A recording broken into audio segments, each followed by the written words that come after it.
Hi, Paper Peeps. Welcome back to the Paper Fold. I am, as always, so glad to be back. Since my last episode with Eilidh Papery dropped, I am so happy to share that earlier this month, I went to New York Now for 2 days. It was my very first physical trade show since February 2020, and I'm here to tell you it was amazing. Just seeing and getting to touch physical product in person was otherworldly. I had really gotten used to trend watching online, not that it ever really grew on me. So actually interacting with product and brands felt a little bit surreal. And when it comes to seeing people in person, that was something else too. I have to say, I feel like I had unlearned a lot of my social graces during COVID, and combined with the excitement of seeing old friends or actually meeting people that I'd only interacted with on Zoom calls. Well, if I came off a bit odd to anyone, I hope it makes sense in the larger context. I think the entire show felt a little strange in that regard to everyone there. Also, in other news, I am fortunate enough to be giving a 30-minute or so breakout presentation on September 10th during the very last hour of the second and last day of the Greeting Card Association workshop and retreat. The focus is on trends I saw on the New York Now floor, so I am now currently putting that together. That is forcing me rather to start processing the visual overload of everything I saw and start thinking about trends seriously. So check that out if you like. I'm planning to put a registration button on the Paper Nerd to the workshop and retreat. So if you are interested in attending, please look out for that there. My guest today is so much fun, as you will hear shortly for yourself. In 2009, Kelly Spanier left her soul-sucking corporate job, as she fondly remembers it, to open Colette Papery, which you can now find in over 500 stores around the globe. Kelly probably began sending me submissions at Stationery Trends maybe 5 years ago or so, and I've come to regard Kelly and Colette Papery as part of the sort of young emerging guard in the greeting card community. There is a lot of humor, some of it definitely dark, in her colorful hand-drawn work, absolutely, but there is also compassion and what I would describe as the younger generation's more authentic, candid, and snarky approach to greeting cards in life. Frankly, without each generation making the card medium its own, the medium wouldn't survive.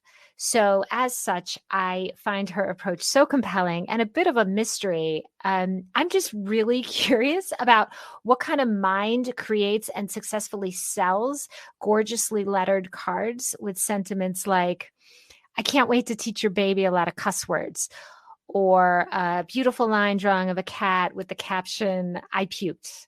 I forgot where. Who is buying and sending and receiving these wonderful cards, and why? What goes into them? Turns out there is so much more than meets the eye with this amazing range, as you'll shortly hear for yourself.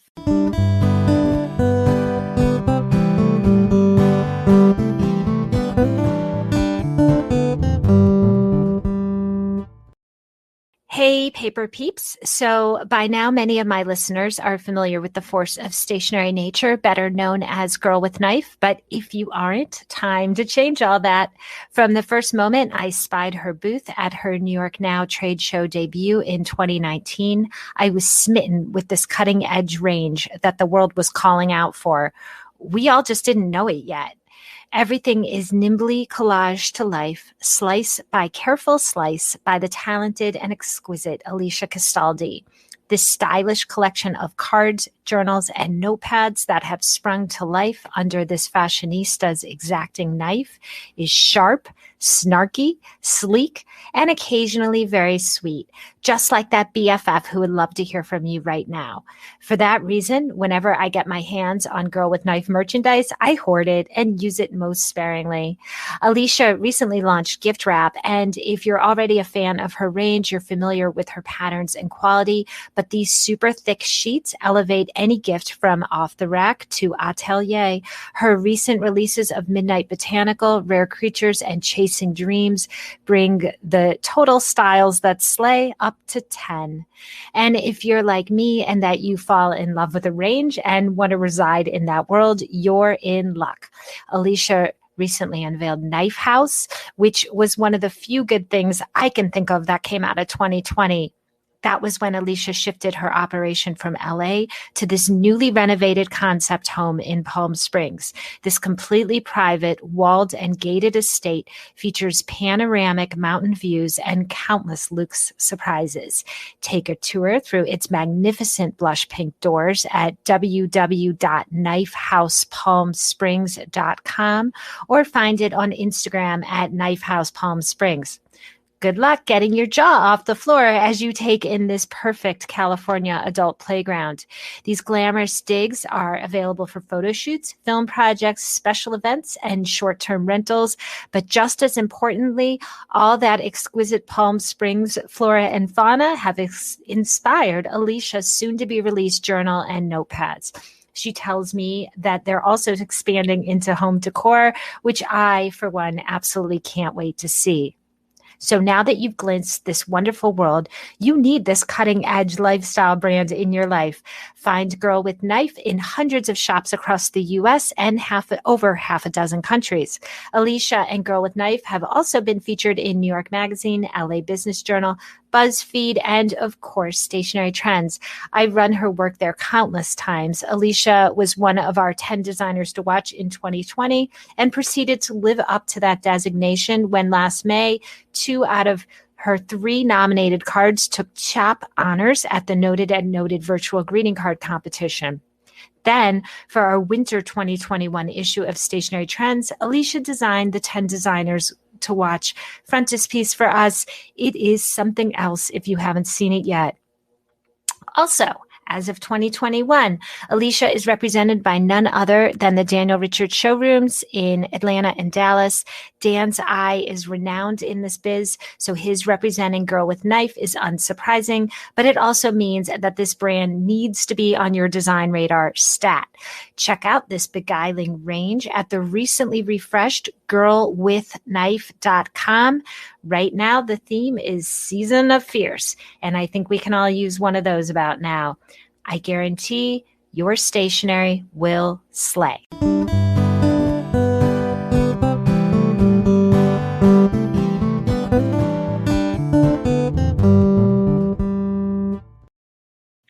All right, I have Kelly in the Paperfold. Welcome, Kelly.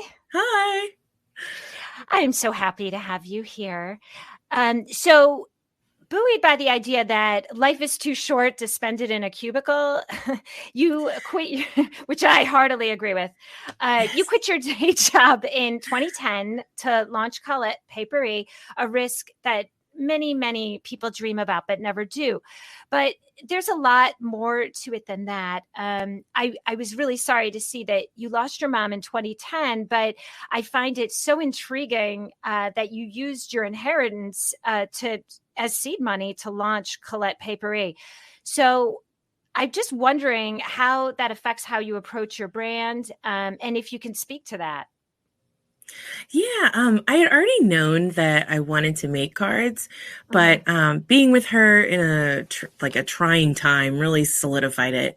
She thought I was pretty weird, but I think she also thought I was funny. So, and I think that describes it all pretty well, like funny and weird. I think that's like the reaction most families have to like paper nerds. Yeah, like why are you so into this? We love you, but you're a little strange. Yeah, a little weird. Yeah.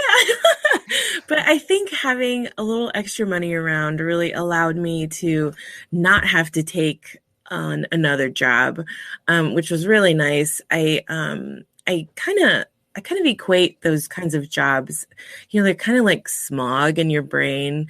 It's like amazing. As soon as I didn't have it anymore, like I actually quit my job to be with her.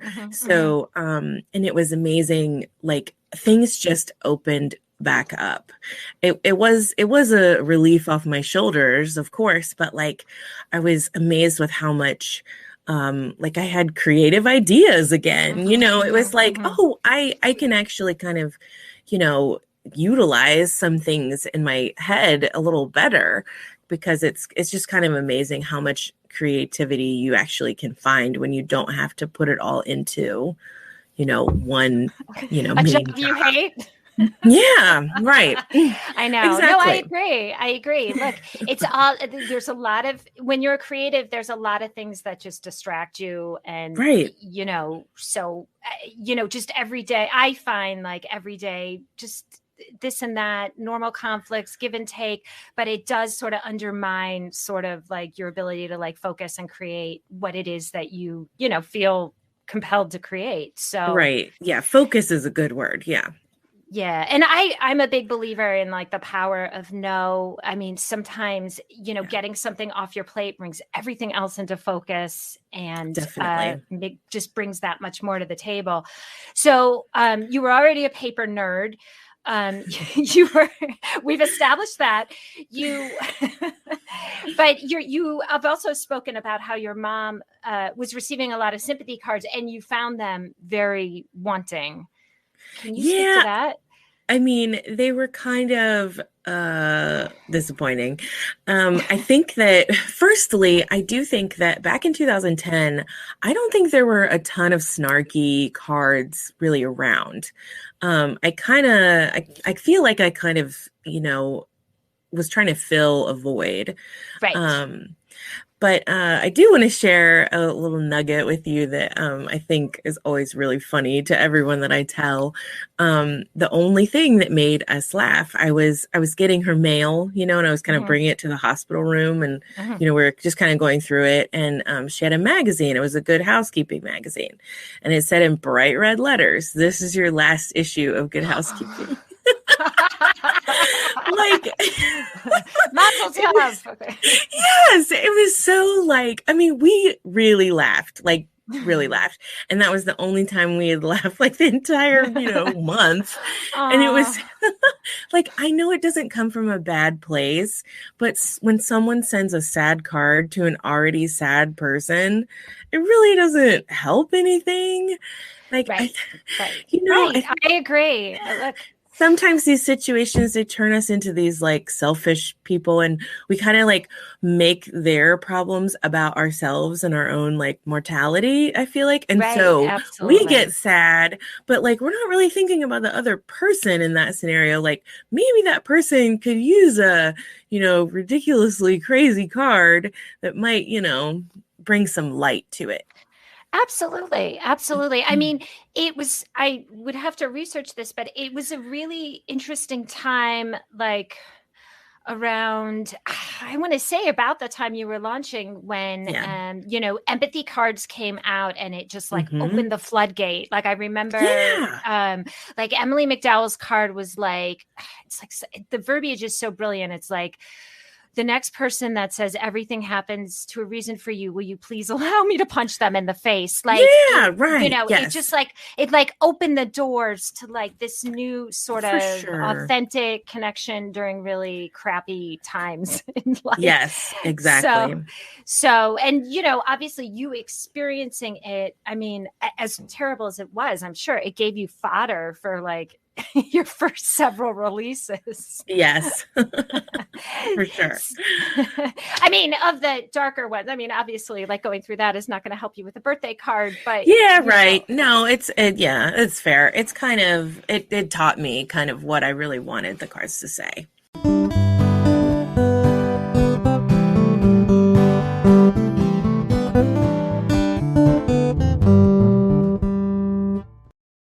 Hey, Paper Peeps. So Kitty Meow Boutique has been a fabulous client of mine for a while now. So hopefully many of my listeners are familiar with not just the dazzling wares from this Chicagoland house of paper, but also its amazing founder, a force of nature better known as Catherine Hildner.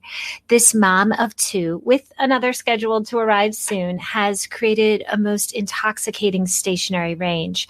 I define the Kitty Meow aesthetic as polished and very smart. Think of the sharpest outfit you own that you feel like $1,000,000 in, but in stationery form.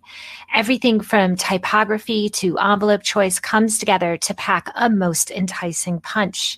But this range is not just about the surface. It's about honoring those connections with those we care about most. And you'll see once you visit kittymeowboutique.com that the wares are divided into witty and sweet because, as Catherine puts it, sometimes you feel a little saucy and sometimes you don't. But Kitty Meow Boutique is so much more than just another pretty face in the marketplace. The empowering messaging found on her cards, invitations, journals, coasters, art prints, and enamel pins elevates the range into something that makes you feel not just seen, but good about yourself too. Everything is essentially a little lift, visually and emotionally, for not just those you love, but you as well. Not only is Kitty Meow available for your personal shopping needs, it's also available wholesale to all those shops looking for something new with which to excite their customers. She's on Faire. Visit kittymeowboutique.faire.com and get your shop started. Finally, I think what I love about Catherine most is that she is really all about living your best life, as you'll see for yourself beneath the education tab on her site. She offers KMB Signature Collective, a mastermind for women in the product-based business world who have a love for paper and giftable items, who have an idea and a plan, but need guidance and support to be successful in their efforts. I so agree with Catherine. It's so important to be surrounded by like-minded women and leaders who are willing to put in the work to lift each other up. For that reason, it's not a course. It's a friggin' transformation, people. And Catherine has also started my second favorite podcast, Dreams to Plants, with another brilliant force of nature, my girlfriend Renee, to elevate your daydreams to actual, tangible plants. Oh, and if you're on Clubhouse, follow Kitty Meow so you can tune in to her weekly room Wednesdays at 12 p.m. Eastern Standard Time.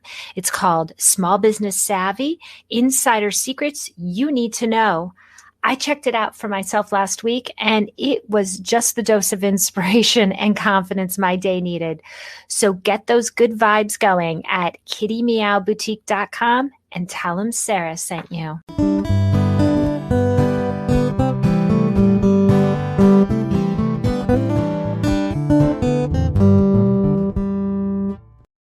So today, as you work, I mean, obviously she gave birth to you, she shaped who you are, but and in a way, she kind of enabled you to have the seed money to launch. Do you see her as your silent partner? Yeah, I mean, she really valued humor, I think. And I do think that, she's still, like, since it started then, it always kind of roots back to that. And I didn't really, I wasn't really sure if I was actually funny. Sometimes I still wonder about that, but because sometimes it's just weird. But I mean, the cards sell, so I guess that means I am, right?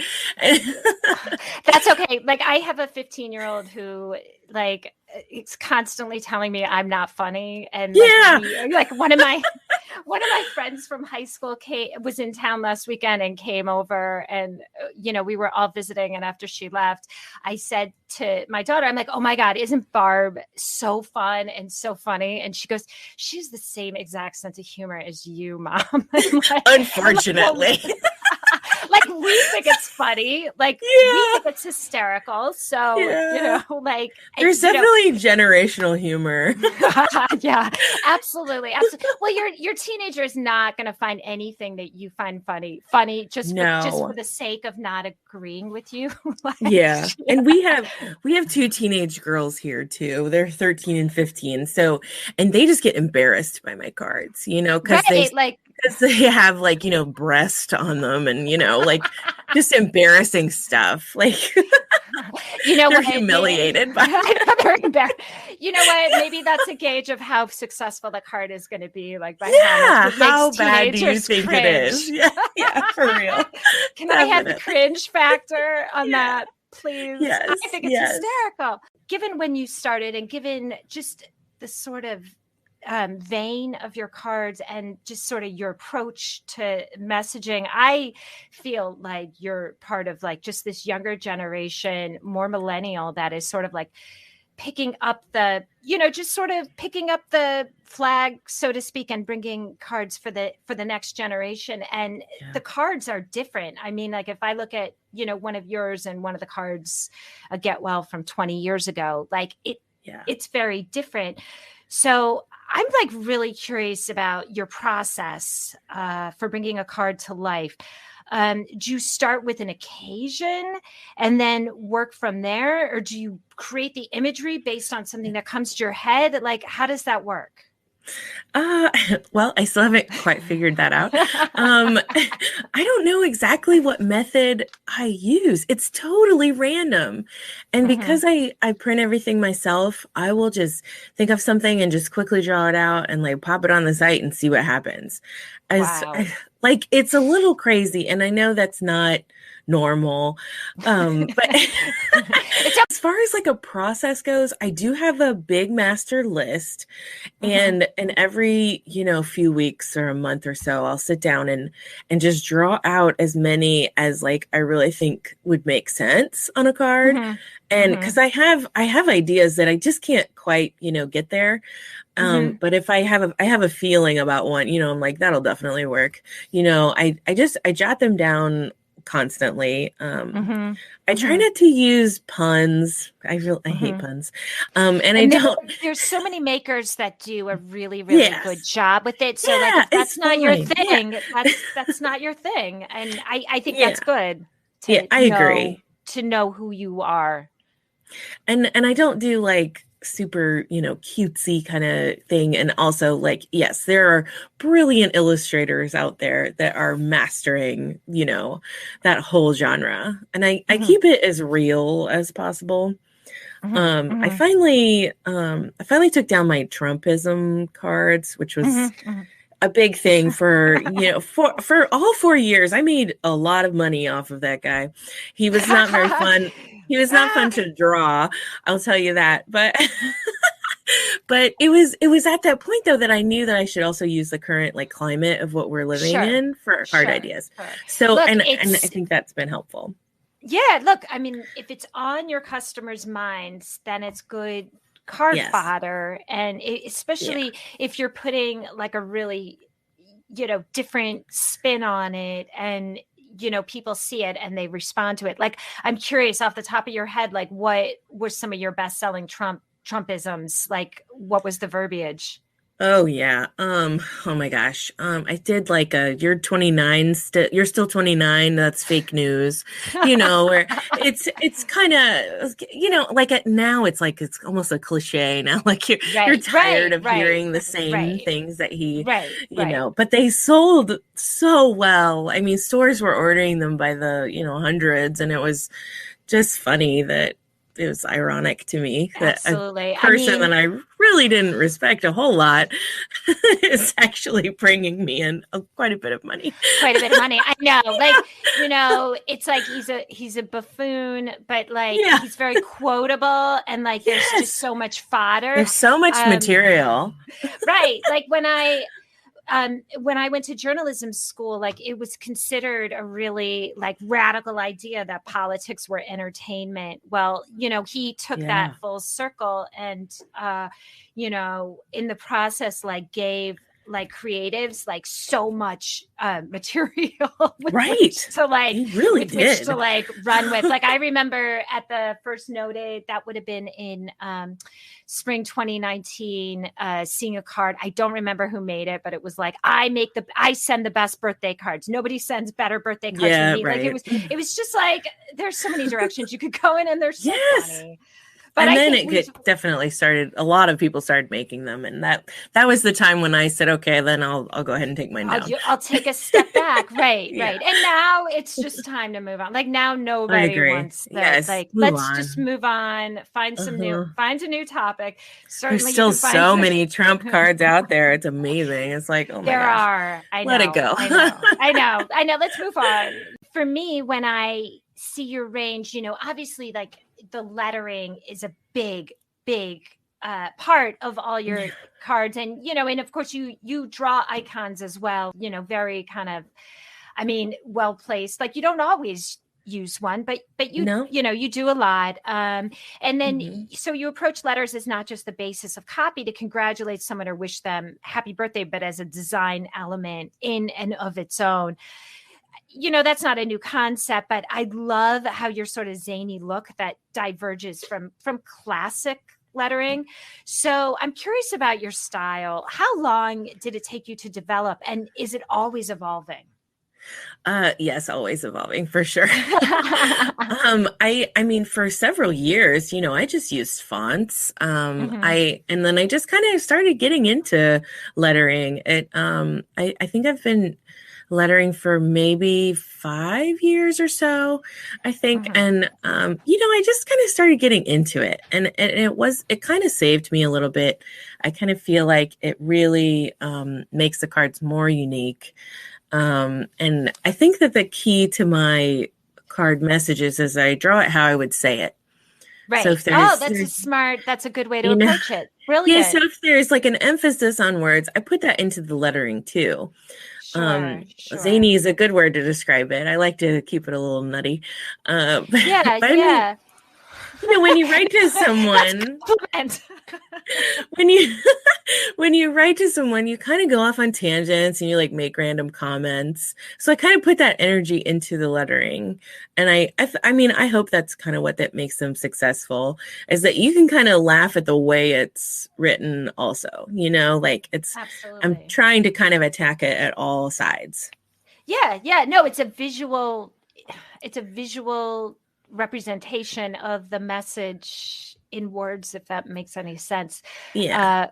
But when I look at your rate, like when I'm on your site, and when I pull up your bestsellers page, it's like, it's colorful. It's verbiage. I mean, like it's like fun and a little zany and a little wacky. Even around your logo, you have like the little, like, I don't know what those are called. The little lines I don't know either. Make it. Yeah. It's like cartoonish. Accents, it's like a little like, it's like, here I am, you know, and obviously, you know, your logo contains a paper plane. So it's like it's flying, and great logo, by the way. For someone who has a podcast named after paper planes. Oh, yeah.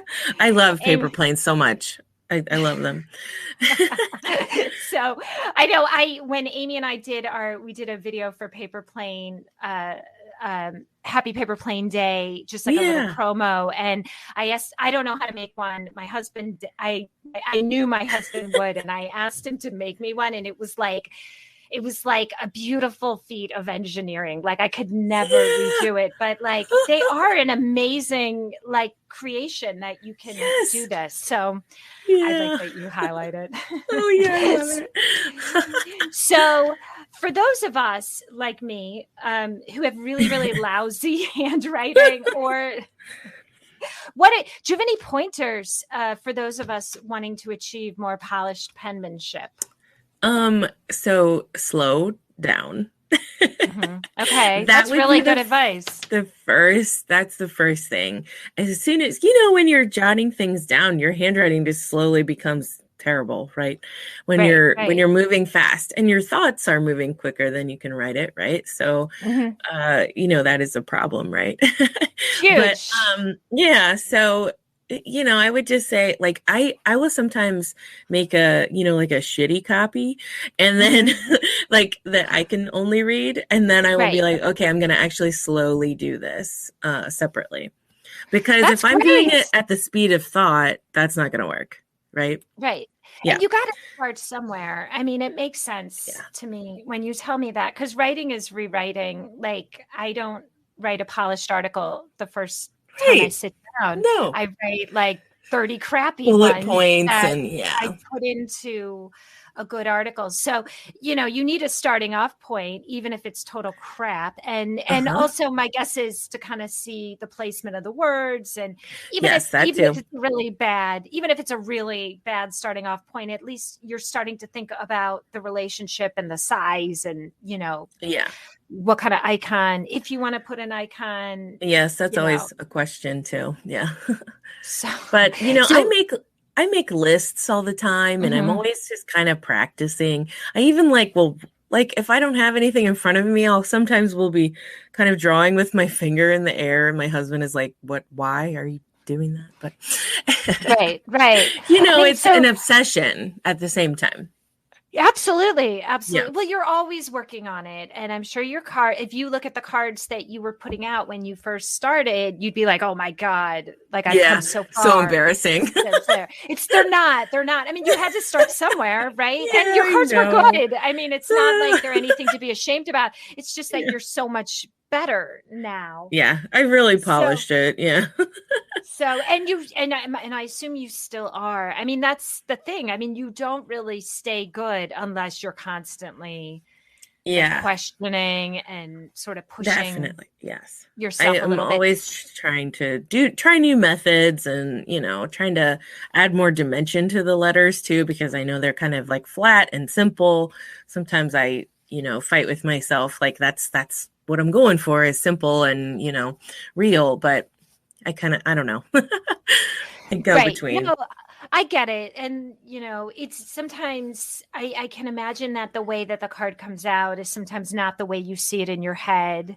Right. So it's a matter of just like getting that gap as small as possible.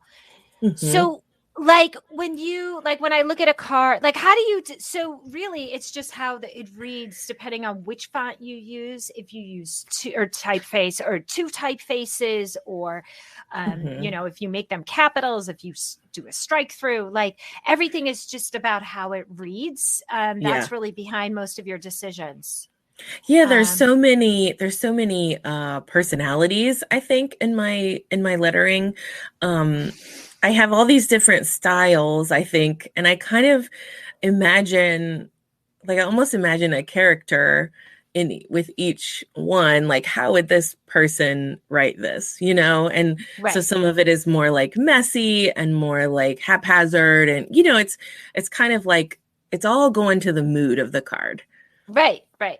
I Yeah. mean, look, it's like on Project Runway when they're like, well, who is your girl? Like, who are you Yep. making this product for? Yes. It's the same type of thing. Like, if you don't know who's going to be attracted to what you're creating, then like, why are you doing this and who's going to buy it? Right. So that being said, how do you define a good card? Well, we know how many kinds of good cards there are, right? Yeah. But my personal cocktail for a good card, pops of color that aren't depressing. Yay. Okay. Yay, no depressing. Yeah. A message that really touches you, like in your soul. Um, I think sincerity is always at the core of the message, no matter how crazy it is, that you really mean it, Mhm. while still making you laugh. Right, right. I think it's a delicate balance. And then, graphics if they fit the message or not. I mean, sometimes I'll have a graphic, sometimes I don't, but yeah. Right, right, right. Yeah. So you have your recipe, and you know it. Like at least you're working off something. when Hmm. I look when I look at your car, so I just want to say a word before I move on to my next Yeah, question about sure. your envelopes. Like I think they're an important component of the card. Nobody thinks about them. I hate white Yes. envelopes unless Same. it's like I'll make an exception if it's like a sympathy or if it really works with the card. Yes. I think it's okay. Right. But like, why do people put all this work into cards and then they like put a white envelope on it? It's like the most generic. Or like craft brown. A lot of Yeah. people just do craft A brown lot with of people are everything. doing that. It's a little better than a white. It's a step up, but it's Yeah, like, it is. I like your colored envelopes, and I think it's really Yeah. really important to your brand. And when I go to your like I'm looking at your bestseller page, and like obviously the cards themselves are white, color printing on them, and then the envelope like really really offsets it, so it's not just like this boring white rectangle that you know does nothing for anyone. So have you always had colored envelopes? When did you start with Yeah, I think I think I have always had them. I definitely have expanded what colors I have in stock. that? But because I have, what do I have? I'm looking at my envelope wall here. I have probably 16 different colors, I think. Nice. At this point, yeah. And I care so much about them. Like if I'm like low on stock on a color and I have, orders for cards that need that, I'm like, I can't put a different envelope with this. I'm like, you have to wait until I have to get them back in. And I get it. That's part of it. It's part of the card. It is. It really is. I don't want to get too technical, but do you use a couple different, whose envelopes are they? I know I use Collection. French. Okay. Yep. Okay. All right. Those are very nice. I'm not as acquainted with their range, but yeah, it's a pop tone. Right. I've heard good things about their range, and I've been able to get them in bulk like pretty continuously. There's never been like a problem. So I feel like that's been really nice. And it makes me afraid to really ever switch, which I wouldn't. I think they're pretty good, pretty well priced, and look, they're great colors. I'm knocking on wood for you that you don't get any supply chain issues. I know. I mean, the prices have gone up a bit, but you can expect that. That happens. But look, if it's not broken, you don't need to fix it. Yeah. So, and I still think my cards are pretty well priced. I mean, like they're still $4.50. Like that's pretty good. That's a good most deal. People are. Yeah, I think so too. I like to think that. Yeah, no, I think $4.50 is very good price. And you are getting like you're getting a lot for that. Like I mean you're getting a well-designed, nice little A2 that packs a really clever punch that like someone's going to be happy to receive that. This just occurred to me, and if the answer is no, I totally understand. Have you ever been curious like of seeing your cards letterpressed or maybe like with a foil? Like have you ever even considered that? Yeah, I do think about that kind of stuff all the time. Dreams of a paper person. Yes, right. I know. But I know that I couldn't keep my prices where they are if I started to go in that direction. So I try to just solve problems without it. It is sad. Like I want to be that person too. I want to be all of them. I want to create everybody watercolors and I'm obsessed with these like sparkly watercolors, but like I can't really that's not your thing. It's not the brand either. So it's like I'm gonna just try to keep doing like do one thing and do it right. That's kind of absolutely. I'm trying to keep with that because I love letterpress, of course. Don't get me wrong. Like no, I know everyone's obsessed. I mean, everyone's obsessed. It's just it's a whole thing. It's a whole thing. But look, I mean, it seemed like pre-pandemic, all those collabs were so big where, one vendor name and then like they seem to have completely disappeared. But who knows? Maybe you'll do a collab with a letterpresser. Like, wouldn't that be fun? It would be fun, yeah. And just a short run, like, and you kind of you both learn from it, sell it, and then move on. I thought, as an editor, I thought that I love the collabs because they're so cool. Like they're so they are neat cool to see. two thoughts to in see, one. right, Two to brains see in two one. brands like juxtaposed, and it's like, oh yeah, like you took the best things from each brand and like made something that's completely, cool and crazy, that like neither that I don't think would do it on their own. Right, exactly. Yeah, So it's yeah. like, it's so just, so now I'm looking for a letterpress person for you. Oh, are you? Great. Perfect. All right. Well, let me know what the project is. Yeah, I'll let you know what you have to do. So you have my info. All right, yeah. You can ignore my emails as you choose. I got it. So what is your current bestseller? Now I'm really curious. Yeah. So I have more classic bestsellers that I've had for like 6 years or something, and they just continue to sell really well.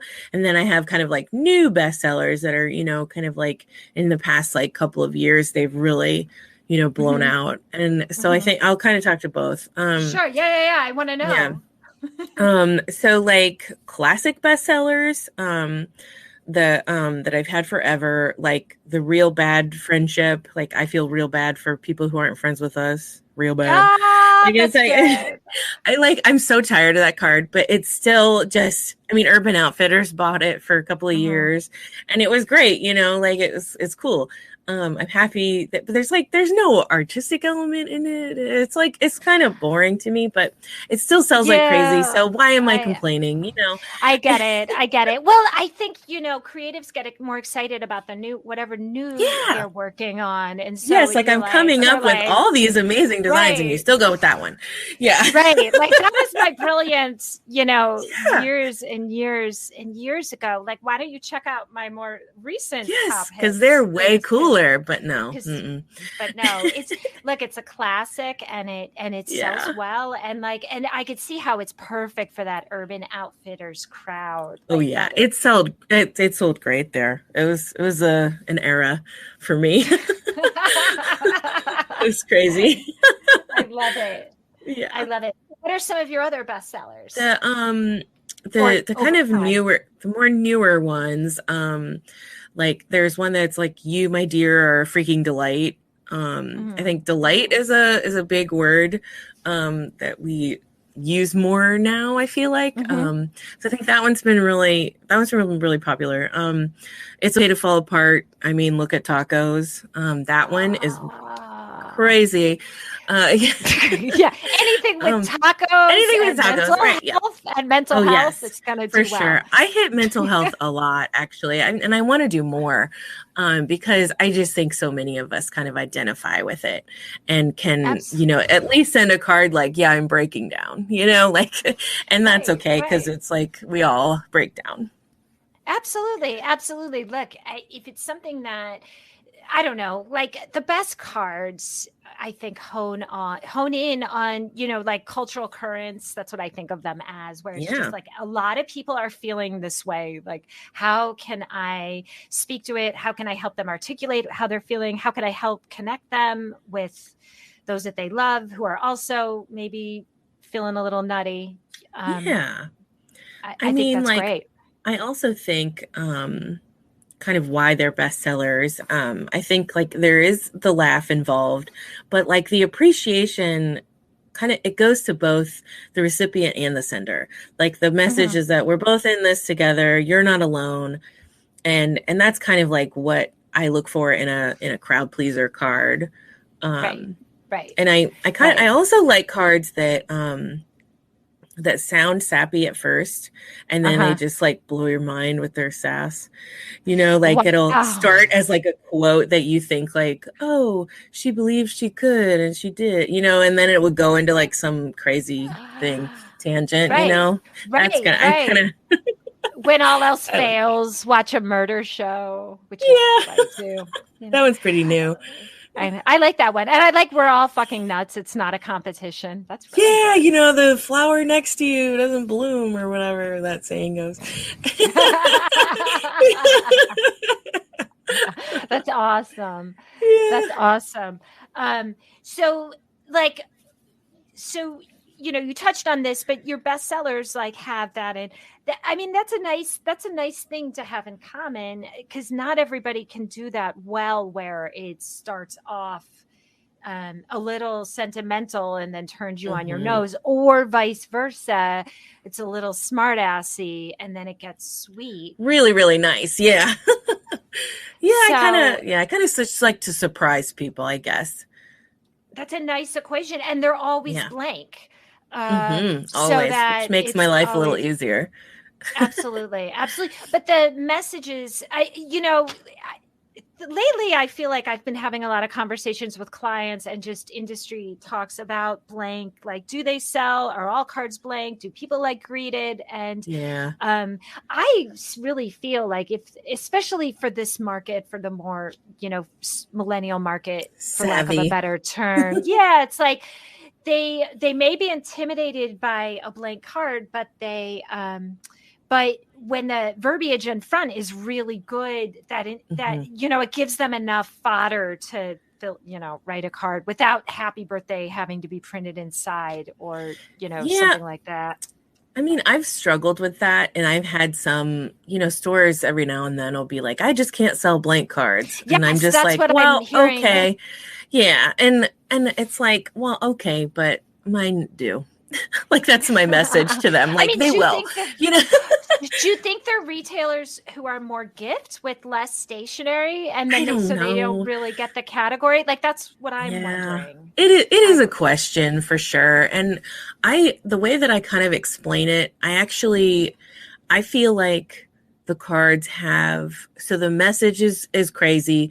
And like the inside, you think like when you read the card, you think, oh, I need to defend myself in the inside of the card for sending this crazy card. B, I need to, I thought of something that, like, the reason why I love this card is because I thought of you in sending it. So I'm going to write about that on the inside. So I feel like people want some space to kind of write something in relation to what the front of the card says. Absolutely. And, I mean, people don't have to write a novel on the inside of their cards. It can just be, the card should speak for itself, in my opinion, sometimes too. And I mean, I understand a beautiful card that and I also understand like cards that are really, really funny that have an inside message, and it has that like kind of hidden thing, that anticipation of opening the card. But I don't know, like I've always kind of done it this way, and I don't know. I'm not changing it. Right. Look, obviously, like, you've hit a nerve, and I love it. I hit a nerve. You hit a nerve, and you have your shtick, and it works. And it's not broken. Why fix it? Yeah. So I love that. So here's another thing that I've sort of been wrestling with as 2020 went on. The Corona card, as I call them, the Corona cards came on the scene. I'm sure you had a million or a few cards about hand sanitizer, about lockdown, about quarantine, about toilet paper, all these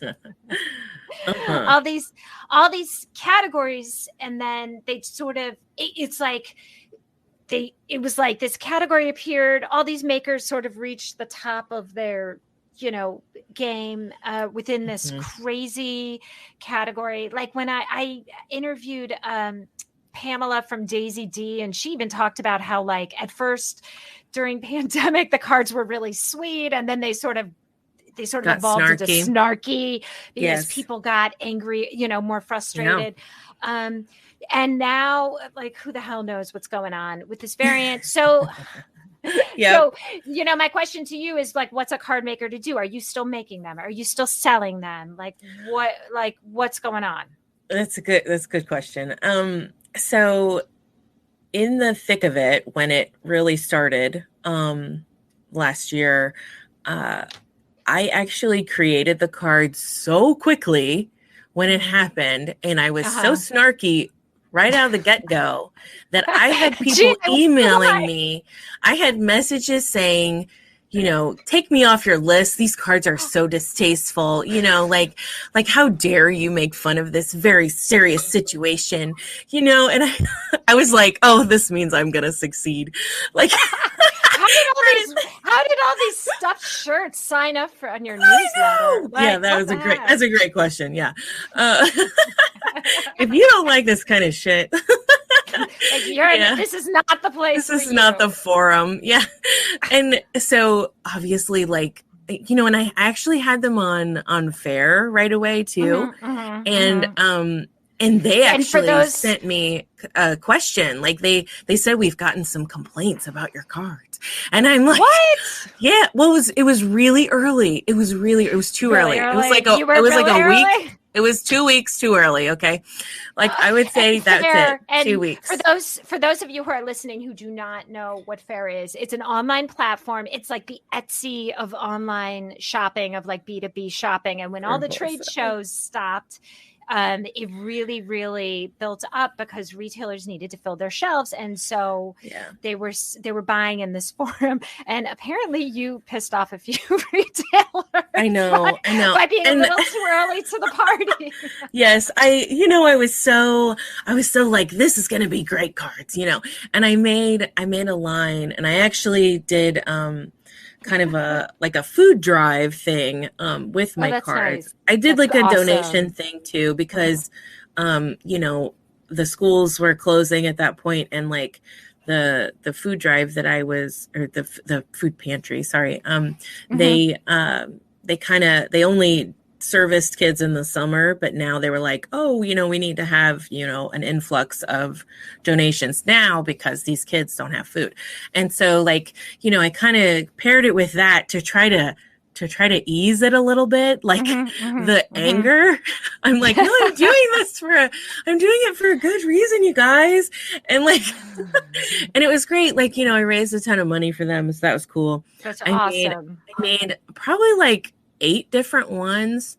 Nice. And like, I kind of kept them pretty snarky. And I would like to think that I was one of the first people that, had all of those like kind of designs, and they sold like crazy. It was great. Like, yeah, and look on your site, you still have. I still have a lot. Like, coronavirus, COVID-19, and I think a lot of these are good cards for like this weird moment that we're in. Like you have, is it weird that I miss quarantine? I can relate. I know, right? Like just thoughts that we're all having, right? And like masks are going away. Like, okay, so like when I climb a flight of stairs, like people are going to know how out of breath I am. Like, things, right. Or like I have to smile at people now again. Like, like I was really enjoying like hiding half of my face, Right. Hiding my resting bitch face, But whatever. I also like to complain about masks coming back, right? Right. So I'm assuming these are still like doing pretty well for you, no? Yeah, they are. I'm about to put up some Halloween cards that I kind of just made on a whim, just the other night. And I'm gonna put like I'm trying to kind of relate them to this year, and I made one that says I scream, you scream, we all scream because it's 2021. It's just what we do now. That's it's awesome. So I'm still kind of like attaching to it because I think we're all thinking about it still. Like now it's just a slightly different Halloween. Joke. Right. Like now I'm thinking about Halloween. Last year we set up a table on our driveway and gave out stuff, and other years we do it in the house, and like so it's like, well, what is this year going to be? Who the heck knows? So exactly. So that feeling of uncertainty can be in the card too, I think. Absolutely. Look, if people are feeling it, you're just helping them articulate it, and that's a really, really nice thing to do. It's nice to help people, work through and process these strange emotions. For sure. And like, I think, well, how better is, to send it in a card. I still think the card is so relevant. People come up to me and be like, aren't greeting cards dead? And I'm just like, stop talking to me. Like, you have no idea. What world are you living in, buddy? Someone just said that to me. Someone just said that to me a few weeks ago. And I was just like, They're Oh, not. I didn't even. I was like, I'm not even. I like you do not have to attend every argument you're invited to, and I'm yeah. not going. Oh, that's such a great. Oh my gosh, that's the greatest sentence ever. You have I love it. teenagers. You should. Yeah, I know. You must live that as well. Conflict only allows you to conflict with participation, or whatever it is. You need to come out with a. You need to come out with a line of cards for people who are With living teenagers. With Yeah, you're right. Oh, I should. My God. My God. There's even a publication in my town. I know the women who do it. There is a publication called Your Teen that they started because like all the, as parents, there's a million publications for when your kids, little and cute, but then they, there's nothing for the next step. And it's no, you're just thrown to the wolves, and they are wolves. That's wolves a good card. Should I make that a card? They're like, that's awesome. Wolves with Snapchat. Yes, exactly. Oh, so good. Yeah, I think awesome. there would be. Yeah, I think there would be. I think it would speak to a lot of unhappy parents. I think it would. Yes. Oh yeah. So that's awesome. So you talked a little bit about your Halloween cards. Can you give us a hint of anything else that you're working on? Well, I have always wanted to like spread my wings with different kinds of products. I really want to do like pins and wrapping paper but it's like the cards are so popular and the ideas are always nonstop that I never actually have time to do it. So it's hard. It's hard. Yeah, it really is. And like, the cards, like I'm just really comfortable with them. As far as the message, I feel like I've honed it in. And yeah. But I see you have die cut vinyl stickers. I have stickers. Sharp. Yeah, I have started with the stickers. Yeah, it's fun. I love stickers too. And the notepads, but that's as far as it's really gotten. I mean, it's still a huge line. I've been making some things here at home. I don't know exactly where they're going to go, but I've actually made some pennant banners with some snarky sayings on them. Cool. I'm kind of excited about it. They're pretty easy to make, and I thought they would be really fun. So TBD on that, but no, that would be a really good. I think that would be a fun. I like pennants. I've been seeing them. Like they're kind of cool now. Yeah, they're cool, like modern takes on them, and you could have fun with color. But I'm all about not coming out with something unless it's at the top of its form. Like I feel like people who just rush a bunch of products out, like, you run the risk of it looking very amateurish and nobody wants that. And not really selling very well. And then you regret doing it. Right. And you know what? You're better than that. And so, I mean, I come out with new cards, like I said, like a pretty much like a monthly basis. I will come up with maybe 8 to 10. And that's nice. I'm like it's like pretty revolving, or at least growing all the time. Like sometimes I think I have way too many. Like there are like 300 designs on that website. Wow. And it's a little wild, and it's only increasing like every month because I feel sad to drop ones that I know. I get it. They're all your babies. I get it. They are. They're your babies. Little munchkins. And look, I mean, my guess is you probably so you don't necessarily retire cards, but you have a certain amount of stock, and if nobody orders it, the stock sits there, and you just come out with more. And I print to order, so okay. So you can print anything. I can, and I kind of like it that way. It can be a little chaotic sometimes selling to lots of stores, but it's okay. Like, I mean, I've got kind of a system, right? Right. You've got your. It doesn't matter if nobody else understands it. You do. So, and it works for you. So I mean, like, if a card doesn't sell, I'll kind of let it hang out for a while. I give it a home, on the website. And it is your baby after all. To turn it out into the world. And, sometimes it's like, the celery in the fridge, I gave it a home for a while. I didn't eat it and I have to throw it away. Right.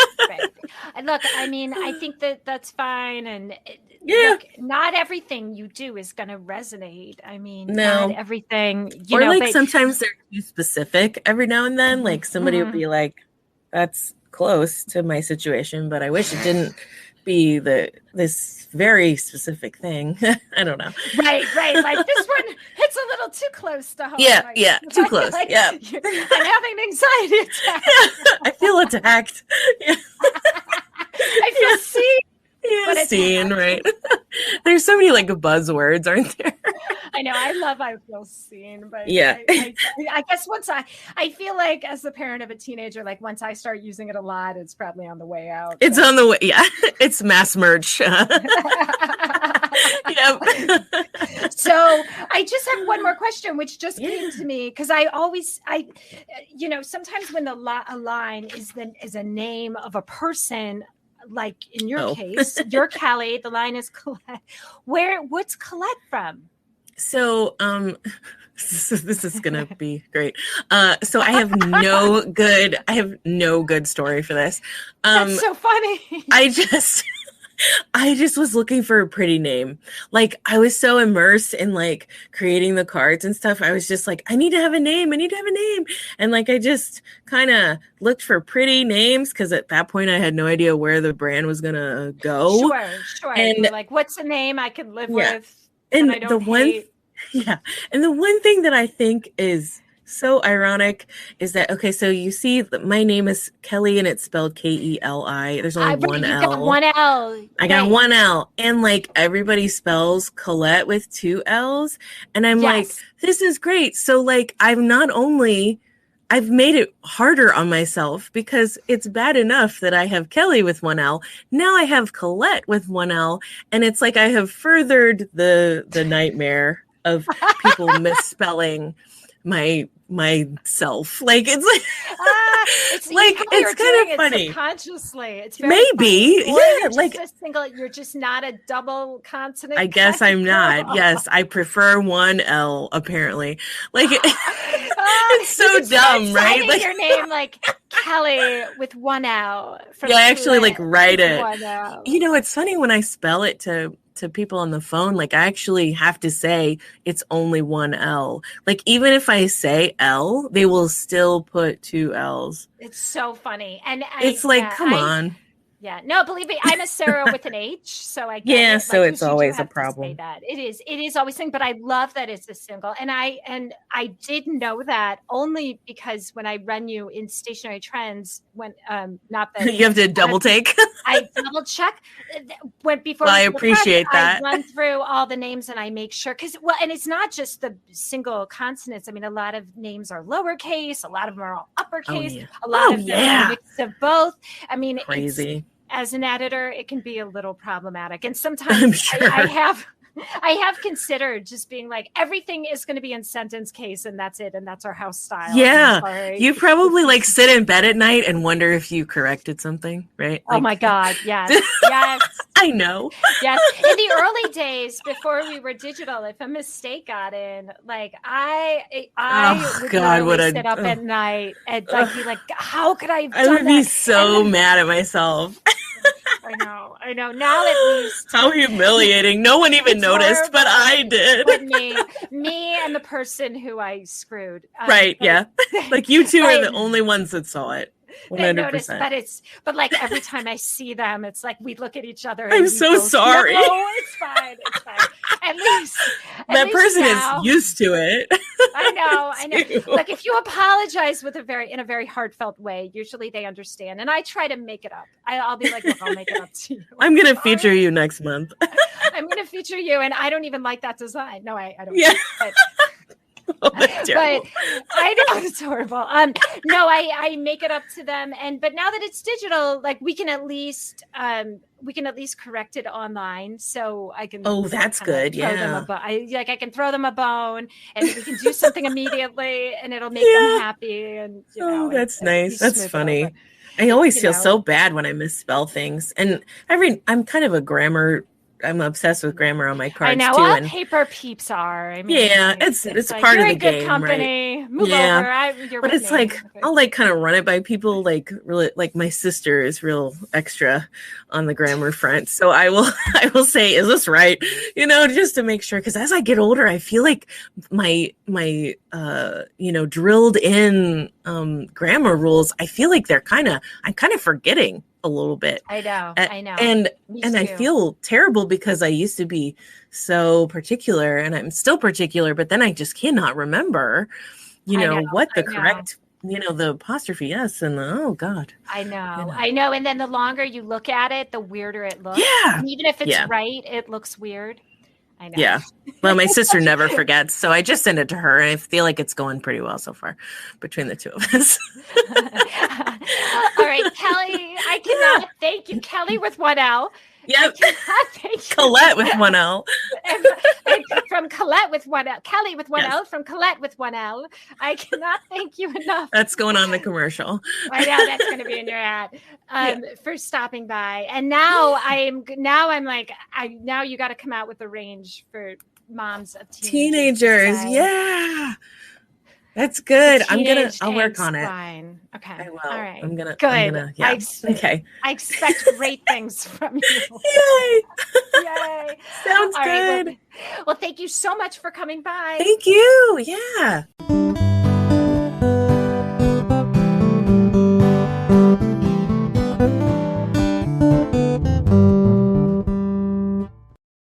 Thank you so much to Kelly with one L from Colette Papery, also with one L, for coming by the Paperfold. And thank you all so much for listening. As always, email me at sarah@thepapernerd.com with anything I can do for you.